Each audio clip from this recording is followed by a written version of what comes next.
Hey YouTube, and welcome to another episode of the Albino Rhino beer review. So what happened? This cup was broken. This is my Keith's cup, my O'Keefe Old Vienna cup. And yeah, it got broken. I don't know who broke it, but I've been using it tonight after I found it broken. I was actually looking for it specifically to use it, and then I found it and it was broken. I'm like, oh fuck, but I'm going to use it anyway. And I always worried that it was going to fall over, and it did in the last video. Well, not in the last video, it happened after the video when I was trying to take a picture. So it happened. My table's going to be nice and sticky, but it's all clean now. I gotta go get I gotta get some chemical to actually get rid of the stickiness afterwards.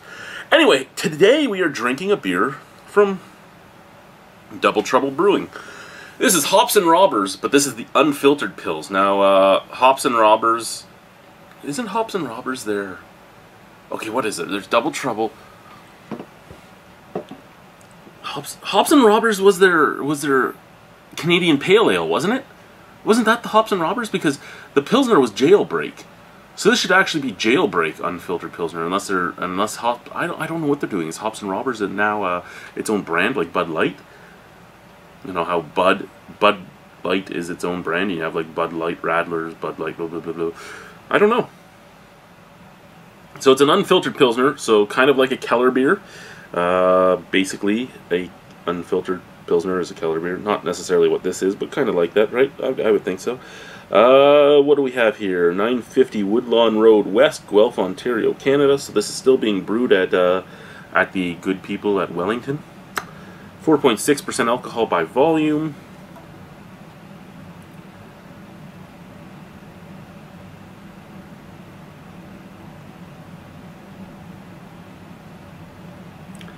Cheers from Claude and Nathan, Double Trouble Brewing. I can't read the rest of it, so I'm not going to. Anyway, Unfiltered Pilsner. Let's get into this. Now, I didn't like Jailbreak. I liked Hops and Robbers. I was not a fan of Jailbreak. I also liked the Fire and the Rye.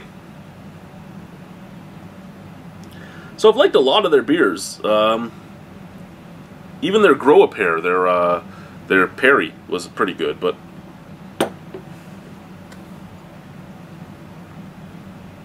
I don't know, right now that looks pretty filtered, man.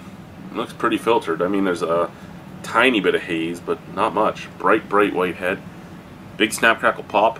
I'll give it a sniff, but before I drink it, I'll pour more in here and see if we get any more haziness, because we only have about half the can in there.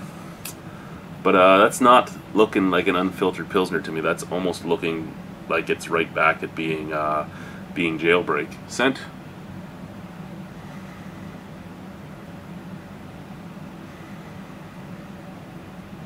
Not really getting much through the head, just a little bit of sweetness. Let's go to the can, shall we? Yeah, the can has that telltale, almost export Pilsner smell to it. You get that grassiness, that kind of tinniness, grassiness, a little bit of sweetness. I just poured more in, and we're still crystal clear. For an unfiltered Pilsner, this is not looking the part of what I'm being sold on here. I did just shake it up a little bit, and still nothing. We're still filtered. Again, a little tiny bit of haze. I know that unless they've changed. Wellington was using a DE filter. I think what was it? I gotta remember. We did that interview so long ago. I think it was a 15-plate DE filter. So you'd probably just run it through one plate to get rid of like the major stuff, the major bits, the major globules, and then keg the rest and bottle and can off of that. But it's not looking promising, guys. It's looking like Jailbreak, and again, I didn't like Jailbreak. Let's try it. Cheers.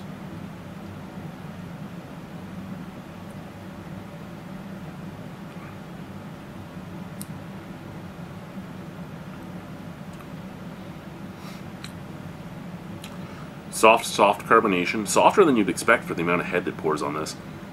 Soft mouthfeel, silky smooth. So, the mouthfeel of this beer is actually really nice.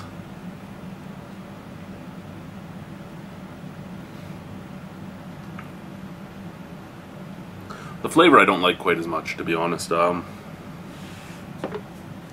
It does kind of remind me of Jailbreak.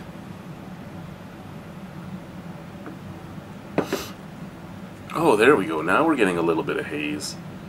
Now we're getting a little bit of haze. But I've been shaking up the can for a while, and I thought I would have agitated enough to get more haze. So I'll give it another few sips, put a little more in, give it another sip or two, and then make my final rating. Because, you know, an unfiltered beer, the more schmutz you get in it, the more flavor you get. At the beginning, it was just kind of grassy, a little sweet, with a little dirty finish, the English-esque like finish, which is apparent in most beers that are made at Wellington. That English-esque kind of dirtiness, that copper coin earthiness, as well as a cut grass flavor and a little neutral sweetness.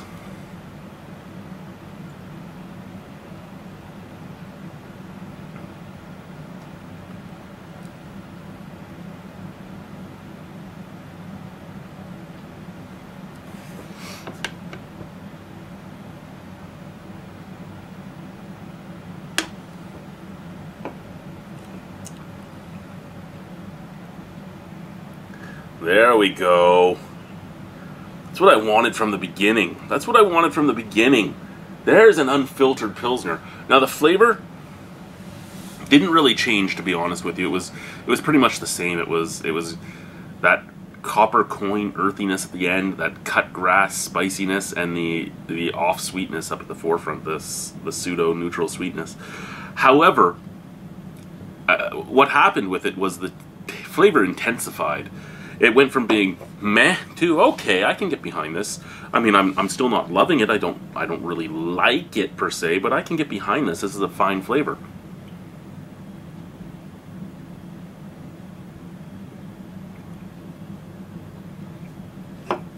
Yeah, what I'll say about this is, again, I don't love it, but I don't hate it. See, I really didn't like Jailbreak. And Jailbreak reminded me of this when I was drinking it while I thought it was filtered, like when it didn't have that look to it, that beautiful, beautiful unfiltered look. Like, that is even good visually to me.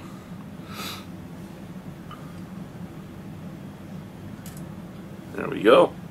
But yeah, visually that's very appealing. Scent-wise, it's what you'd expect. Flavor-wise, what I expected, but a little intensified. I actually, like I said, I enjoy that. That is a good little beer. Out of 10 on that, I'll give it a 6.75. Again, my 6.75 means I wouldn't buy it again. A 7 and up is I would buy it, but I have no problem at all with this beer. I can't believe that I agitated this can as much as I did, and I didn't get anything of it until I got to the bottom half. But it is what it is. Cheers, guys.